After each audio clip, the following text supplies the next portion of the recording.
आज की वीडियो में हम क्लासिफिकेशन अकॉर्डिंग टू साइज देखेंगे कंप्यूटर का। पहले हम जनरेशन के बेस्ड पर उनकी क्लासिफिकेशन को समझ चुके थे। देखते हैं classification according to size: super computer, main frame computer, mini computer and micro computer. जो कंप्यूटर आप अपने घर में देखते हैं, लैपटॉप है या डेस्कटॉप है, these are the forms of micro computers. तो हम शुरू करेंगे सुपर कंप्यूटर से, ठीक है। As the name super computer, जैसे आपको नाम से ही पता चल रहा है कि ये कितना पावरफुल होगा, सुपर लगा हुआ है इसके आगे। ये स्पेशल पर्पस के लिए यूज किए जाते हैं कंप्यूटर्स। इनको अगर हम कहें कि ये एक कॉम्प्लेक्स और साइंटिफिक एप्लीकेशंस के प्रोग्राम्स के लिए यूज किए जाते हैं। इनके जो की फीचर्स हैं वो होते हैं high technology, high capacity memory, इनकी मेमोरीज काफ़ी होती है। Data processing in short time, इनके अंदर जो प्रोसेसिंग का टाइम है वो शॉर्ट होता है। नेक्स्ट, हाई सफिस्टिकेटेड टेक्नोलॉजी होती है ये। कॉस्ट वेरी करती है इनकी 1 मिलियन टू 5 मिलियन, ये काफ़ी कॉस्टली होते हैं। जैसे कि इंडिया का जो फर्स्ट सुपर कंप्यूटर था दैट इज परम, टाटा एंड अदर्स। ये आप नाम याद रखेंगे तो अच्छा होगा। जैसे हम जानते हैं हर चीज़ के ड्रॉबैक्स भी होते हैं। अगर किसी चीज़ की खूबियां हैं तो उसकी कुछ कमियां भी होती हैं। तो हम सुपर कंप्यूटर की जो कमियां हैं थोड़ी सी उन पर भी नज़र डाल लेते हैं। Drawbacks are: operating super computer requires highly qualified staff. आप आजकल देखते हैं कि जो मोबाइल है एक तरीके का, वो भी कंप्यूटर ही है आजकल, कि उसको हर व्यक्ति चला रहा है, चाहे वो ज़्यादा पढ़ा लिखा है अथवा नहीं। उसको चलाने में उसको एक दो बार समझ लेता है वो और आसानी से चला पाता है। लेकिन सुपर कंप्यूटर के साथ ऐसा नहीं है, उसको ऑपरेट करने वाला हाईली क्वालिफाइड होना ही चाहिए। ये एक उसका ड्रॉबैक है। दूसरा, expert are required for such computer engineering. उसकी जो कंप्यूटर की इंजीनियरिंग है उसके लिए तो लोग रिक्वायर्ड हैं जो एक्सपर्ट हों अपने फील्ड के। They are sensitive to temperature, humidity, dust etcetera. यानी कि वो बड़ी जल्दी, उनको इन सब चीज़ों से उसका रख रखाव आसान नहीं है, रख रखाव में उसके काफ़ी ध्यान देना पड़ता है। Non portability and larger size, उसको आप ऐसा नहीं है कि आप उसको जेब में रख के कहीं भी ले जाइए या उठाकर कहीं भी ले जाइए। क्यों? क्योंकि सुपर कंप्यूटर के साइजेस काफ़ी बड़े होते हैं। आप अपनी बुक में रेफर करेंगे तो वहाँ पर आपको फोटो दिया गया है, तो आप उसको देखकर अंदाज़ा लगा सकते हैं। Next is main frame computer. अब जो मेन फ्रेम कंप्यूटर हैं ये भी काफ़ी पावरफुल और लार्ज कंप्यूटर्स होते हैं। इनकी जो प्रोसेसिंग करने का जो हैंडल है इनको एक साथ काफ़ी सारे यूज़र्स इसका यूज़ कर सकते हैं। इसमें टर्मिनल्स का यूज़ होता है। चलिए रीडिंग कर लेते हैं एक बार। These are very powerful and large computers. They can handle processing of many users at a time. Terminals are used to connect users to this computer and users submit their task through terminals. यानी सब users अपने task को terminal के through submit कर देते हैं। Terminal is a device which has keyboard and screen. Terminal जो device है उसमें कीबोर्ड और स्क्रीन रहते हैं। By using terminal, user input the data into the computer and get the output through screen. ये तो हमको पता ही है कि हम आउटपुट स्क्रीन से लेंगे और जो डेटा है वो इनपुट कीबोर्ड से करेंगे। नेक्स्ट, इसके की फीचर्स क्या हैं? यह सुपर कंप्यूटर से थोड़ा साइज में कम होता है, smaller size than super computer, large memory capacity, allows networking of up to 100 terminal. यानी इसके साथ हम 100 टर्मिनल्स तक नेटवर्क कर सकते हैं।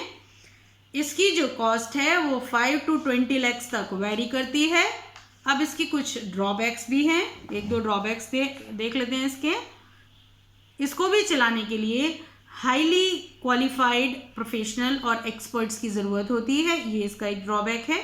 दूसरा, जो इसकी टेक्नोलॉजी है वो काफ़ी सफिस्टिकेटेड होती है और इसको मैन्युफैक्चरिंग और असेंबली करने में कंप्यूटर की। नेक्स्ट देखते हैं मिनी कंप्यूटर्स। ये जो मिनी कंप्यूटर्स हैं ये 1960s में एग्जिस्टेंस में आए थे और ये काफ़ी कॉस्टली थे। साथ ही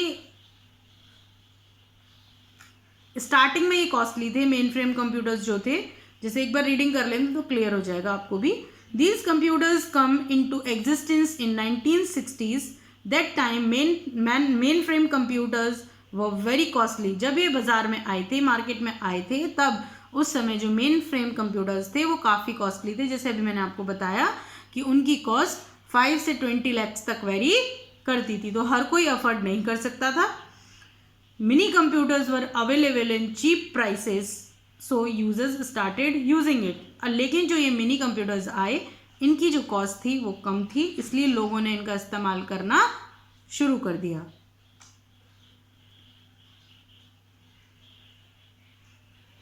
अब इसके कुछ की फीचर्स देख लेते हैं एक बार और। Higher processing speed than lowest category computer but slower than super computer and main frame computer. काम तो ये अच्छा करता था, लेकिन पहले की जो दो हमने कैटेगरीज बताई, मेन फ्रेम एंड सुपर, उनसे ये थोड़ा काम करने में स्लो था।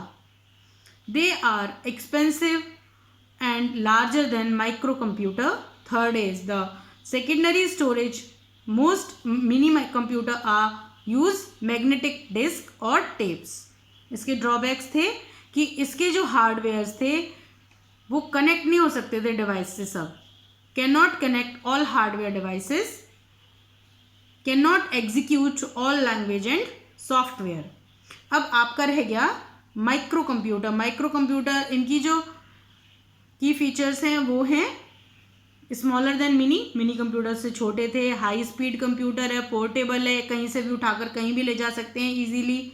कॉस्ट भी इनकी 15,000 to 60,000 थी, है जो हर कोई आजकल आसानी से अफोर्ड कर सकता है। इनकी जो रैम है वो 64 MB से 4 GB तक है, और अब बढ़ भी गई है अब समय के साथ। और लगभग ये सभी लैंग्वेजेस को सपोर्ट करता है, चाहे वो फॉर्टन हो, बेसिक हो, कोबॉल हो, pascal, C++, Java and etcetera. जैसे आजकल जो कंप्यूटर आते हैं विप्रो, HCL, ये सब माइक्रो कंप्यूटर्स हैं। आप जो लैपटॉप देखते हैं वो भी that is also. Next is pocket computer. अब पॉकेट कंप्यूटर यानी नाम से समझ में आ रहा है जो हम अपनी पॉकेट में रख सकें, क्लियर। और जो लैपटॉप्स का जो डिज़ाइन हुआ वो उन्हीं लोगों को ध्यान में रखकर हुआ जो कैरी करते हैं अपने साथ, जिन्हें कैरी करना पड़ता था, उन्हीं के लिए इसको डिज़ाइन किया गया, उन्हीं को ध्यान में रखकर, क्योंकि डेस्कटॉप को कैरी करना थोड़ा डिफिकल्ट है comparative to laptop. Next, pocket computer. It is one of the most recent invented PC in the IT industry. A pocket PC is also known by Microsoft as a Windows Mobile classic device. It is a hardware specified for a handle-sized computer, personal digital assistant that run the Microsoft Windows Mobile Classic operating system. It has some of the abilities of modern desktop PCs. Now see the features देख लेते हैं। सबसे अच्छा features तो हमको नाम से ही पता चल रहा है कि ये पॉकेट में आ रहा है, यानी very small in size, portable like a digital diary. एक डायरी की तरह आप इसको कैरी कर सकते हैं। Requires RAM maximum up to 1 GB। इसकी जो रैम है दैट इज काफ़ी मेमोरी आ जाएगी इसके अंदर, 1 GB तक। Maximum disk capacity is 80 GB। Drawback, इसका जो ड्रॉबैक भी है that is can execute only limited software के ऊपर काम करता है। अब हम नेक्स्ट वीडियो में देखेंगे क्लासिफिकेशन अकॉर्डिंग टू फंक्शन। जब तक आप इतना पार्ट रीड करेंगे, समझेंगे, कोई प्रॉब्लम आएगी हमसे पूछेंगे।